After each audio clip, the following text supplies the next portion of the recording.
Hey man, good morning. Um, like you, I'm going to stand out on the wall of my estate, of my house. It is the morning after the Viennese ball. It is. I would not say it's a gorgeous day. It is a day. There are leaves coming out on the what is that? Lilac. Um, We've got some green down there in this little, what I consider to be the microclimate next to the house.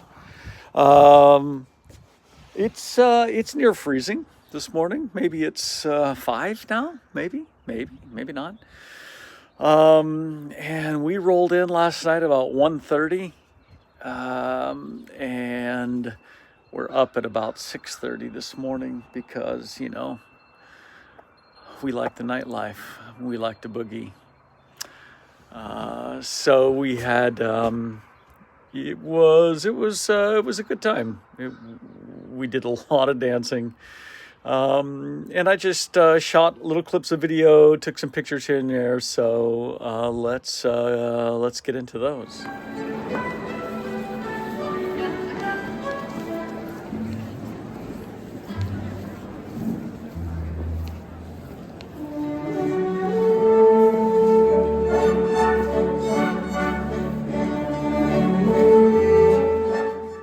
So that was the opening waltz after the welcoming ceremony, in which the men's and women's chorus sang several selections because this is the 50th anniversary of the Viennese Ball.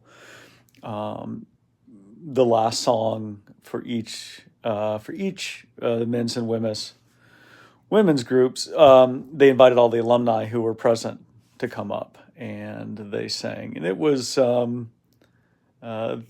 really, really good. One thing that's interesting that I've noticed is that over the years, as my hearing has degraded and I've lost more and more of that higher frequency and even into the middle frequencies, is that the choruses, what do you call them, choral groups, sound different than they did.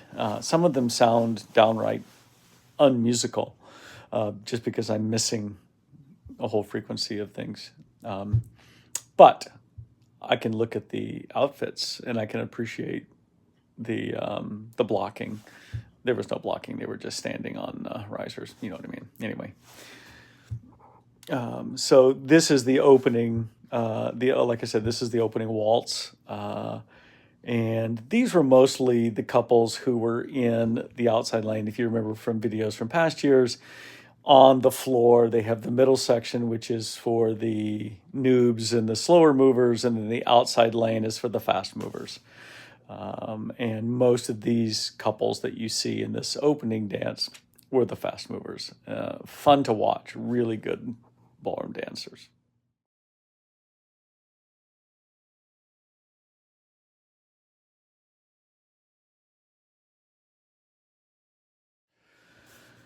Yes, it's true. Lucas rocked a kilt. I think, in fact, he was the only kilt we saw the whole night. There may have been another one there because there were, good Lord, 1,500 tickets sold last night. There was a lot of people there. Very crowded dance floor.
Now this next clip, it's like something. It's like they dropped these people right out of Edwardian England. Something from a Jane Austen novel at a country ball, and they just all got onto the dance floor and started doing this dance. And it's like, how did they all know this? I mean, the young people, the old people, they all know this dance. And I wanted to go out there. I mean, obviously it's very repetitive, but we didn't know it enough to be able to get out and join them. But I thought it was really cool that they're all just out doing this dance. Yeah.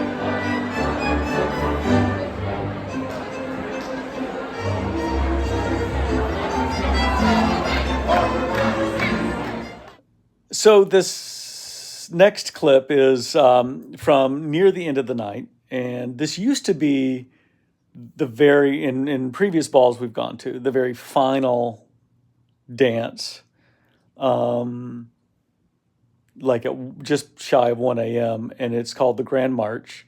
Less a march than literally everybody is running around, in a giant circle, sort of jogging to the music, and every time the drum hits, they're throwing their fists in the air.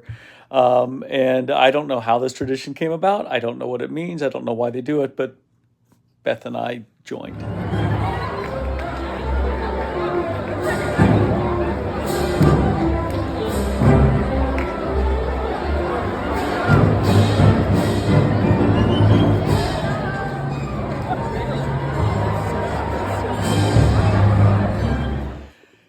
And just before we left at midnight on our way out, or maybe it was 11:30, 11:45, we went past the polka band. I love me a good polka. What's interesting though is all the orchestras, all the music is all from the music program at Eau Claire. It's all the students, but not the polka band, because not clearly, but it would not appear that any students are learning to play polka music. So I think there's the minimum age is 60 to be a part of the polka band. But polka resonates in Wisconsin with all ages. Dance we don't know.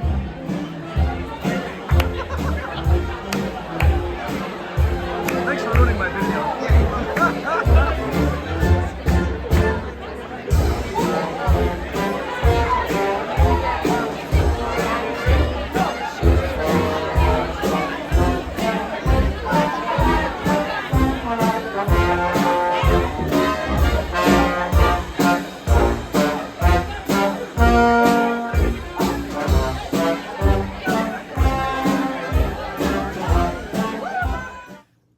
So that was our night.